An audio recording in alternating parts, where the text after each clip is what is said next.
Well, gun damn it, it sure is good to be back reviewing another Gundam model kit. It's been a while. Today, I'll be taking a look at the high-grade Gouf Ignited Yzak Jule Custom from Gundam Seed Destiny. This is the 1:144 scale, of course. Now, I've said this before, but I'll say it again. As far as Gundam Seed and Gundam Seed Destiny it goes, in terms of the actual backpack system on the mobile suits, I really like the look, whether it be the Strike Freedom's backpack system, or the Strike Rouge, or the Gouf Ignited, or the Blaze Zaku Phantom. One thing I really like about the design of the mobile suits with Gundam Seed Destiny is the backpack systems. I mean, they're so wicked looking, and yet so beautiful at the same time. So I really am a fan of that design element with the backpack system. So here it is, the Gouf Ignited Yzak Jule Custom. Let's take a look at it. So as we're getting a look at the model kit here, as you can see, it's primarily white. Now you'll first notice here the shield is totally white. You have to color it yourself, and I'll just show you real briefly what it's supposed to look like when you paint it. You can get an idea.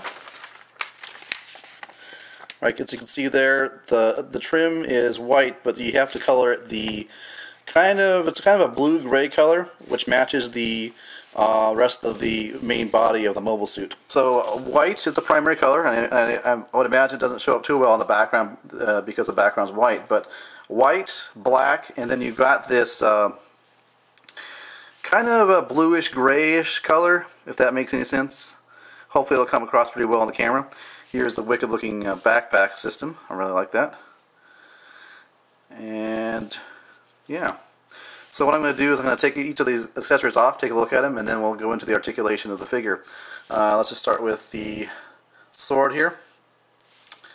Now, as you can see, this is the sword he would actually hold when he's actually wielding the sword.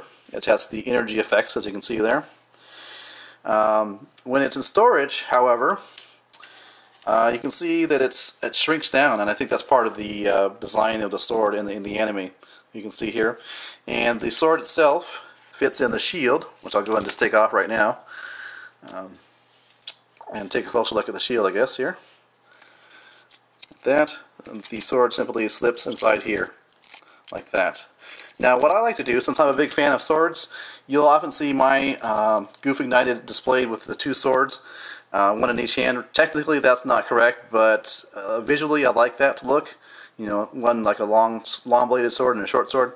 That's the way I roll. So those are the swords. You saw the shield here. The backpack system does come off. Well, good. And it just pegs into a polycap. And I guess I'll start with this. Take a look at it closely here. Here's where it plugs in the back. This is articulated here, as are each of the big fins or wings, and the smaller ones as well. I did find one thing very interesting about assembling the backpack system for this model kit. There actually is a metal rod going through this section here, this kind of joint here, which holds together these two fins and allows them to rotate around that metal rod. There's also one over here for a total of two. Now, if you look at the assembly of the model kit, here is that rod. It goes inside that joint there. And the other interesting thing is this part here, C15, this actually is not part of the actual model kit. It's a tool, as you can see here, that's used to push the rod into the joint hole there. So really fascinating that they included this metal rod, because like I say, oftentimes you don't see metal parts, only do you see them in like a master grade model kit or a perfect grade model kit. So very interesting about this particular high grade kit. And set that to the side. Moving on to the other accessories, you do get an extra hand. Now, as you can see where the hand, the angle at which the hand plugs in, there's a plug. It's designed to hold the heat rods that go into the arm here. So I'll just go ahead and demonstrate that right now. Take out the one hand, plug in the special hand here, and there is a tab here that plugs into the forearm there. And let's see if I can get that going here.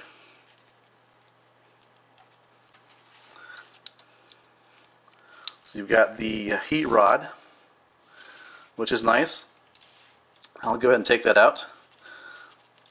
So you get that accessory.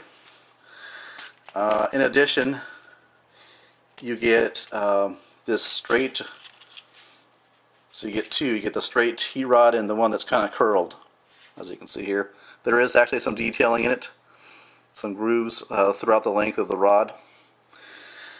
And then you get a stand, which is really nice, and I really appreciate this because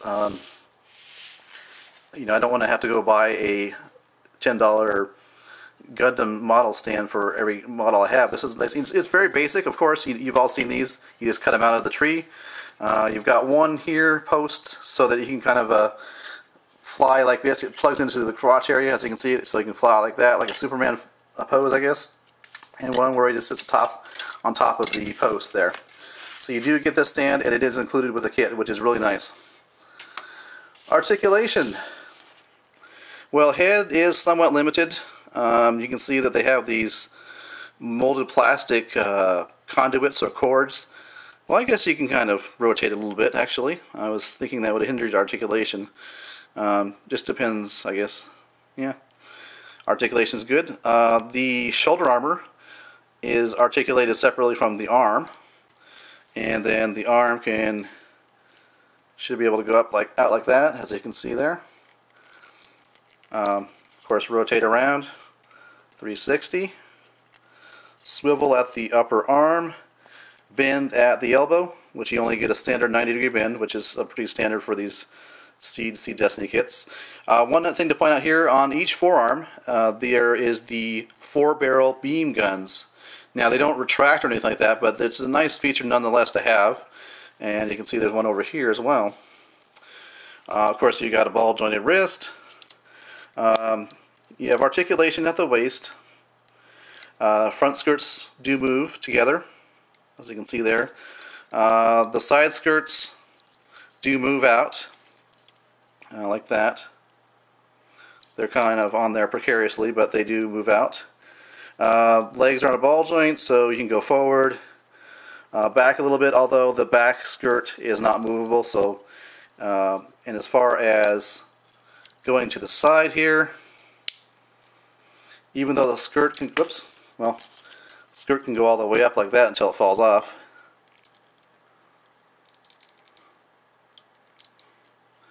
Leg can go out, but really it actually stops right there. It stops before it even gets to the skirt, how far the skirt can go. So you got that articulation there. Bend at the knee in 2 places, which is pretty good. That's a pretty good bend. And then your ankle, of course, is on a ball joint, or ankle is a ball joint. So, and here is a look at the head sculpt with the mono eye. I guess I can point out where the stickers are. Sticker is there with a mono eye. You get 2 stickers here, kind of a orange metallic color on his chest. And then the rest of the stickers are on the backpack system. So you can see here, sticker, sticker, sticker, sticker. You get 2 orange metallic stickers there. And that is it. So let's take a look at a size comparison. So for a size comparison, I thought it'd be interesting to show you the model kit versus the action figure. Of course, on the left we have the model kit. On the right is the Mobile Suit in action figure. As you can see, the action figure is quite a bit shorter than the actual model kit. And just kind of a good point of reference if you're wondering about, well, should I get the action figure? How big is it going to be compared to the model kit? Well, here's an example of how most of the time, if not all the time, the 1:144 scale model kits are going to be bigger, taller than the action figures. And just another example, we can put them face to face here. And you can see the action figure here comes out to about the lower torso of the model kit. And here are the 2 together, fully armed and ready for battle. And just for fun, here is a size comparison with the 1:144 scale Gouf Ignited next to the 1:100 scale Blaze Zaku Phantom. Now, as far as I know, the 1:144 scale Gouf Ignited does not come in a larger 1:100 scale model kit, which would be nice. I really think that would be awesome to see. I would definitely purchase it. So that's one thing I can think of as far as a wish list for improvements on this particular model kit. Make it bigger, Bandai. Make it bigger. Thank you, everybody, for watching my review. This has been a review of the Gouf Ignited Yzak Jule Custom 1:144 scale high grade model kit from Gundam Seed Destiny. Until next time, see ya.